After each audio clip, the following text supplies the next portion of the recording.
السلام عليك يا أبا عبد الله السلام عليك يا ابن رسول الله بسم اللہ الرحمن الرحیم۔ ماہ مبارک رمضان کے 17ویں روزے کے دن کی دعا۔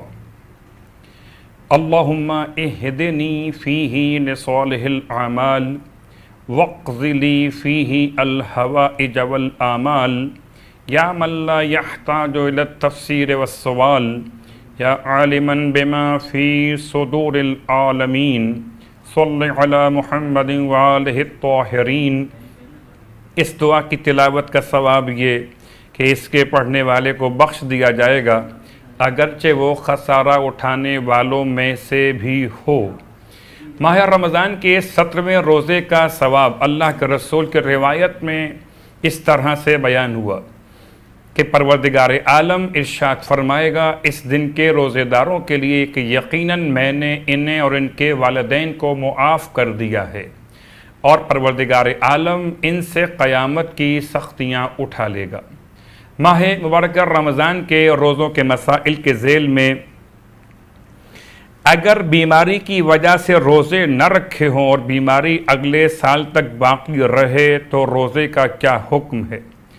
روزے کی قضا واجب نہیں ہے اگر بیماری اگلے سال تک باقی رہے، لیکن ہر روزے کے بدلے ایک مد طعام یعنی تقریباً 14 چھٹا گندم یعنی کہ 750 گرام یا جو فقیر کو دینا ہوگا۔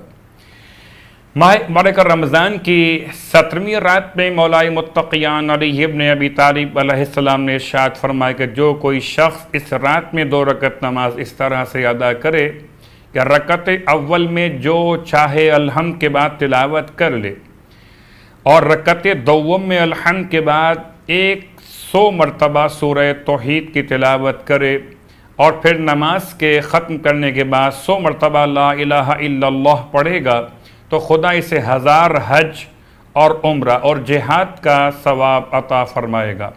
اس رات کو غسل کرنا مستحب ہے۔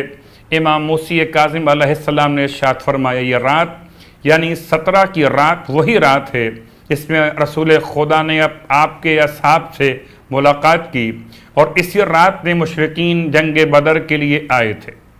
اس رات میں اللہ کے رسول کی یہ دعا، اللہم ھذا شہر رمضان الذی انزلت فیہ القرآن وامرت فیہ بعمارۃ المساجد والدعاء والصیام والقیام وضمنت لنا فیہ الاستجابہ فقد اجتہدنا وانت آنتنا فاغفر لنا فیہ ولا تجعلہ آخر العہد منا واعف عنا فإنک ربنا وارحمنا فإنک سیدنا واجعلنا ممن ينقلب إلى مغفرتک ورضوانک بحق محمد وآلہ إنک أنت الأجل الأعظم۔ سورہ نصر۔ جو شخص سورہ نصر 3 دفعہ پڑھے گا اسے کوثر پینا نصیب ہوگا، اور اگر کوئی اس کو 7 دفعہ تلاوت کرے تو دشمنوں کے شر سے محفوظ ہوگا۔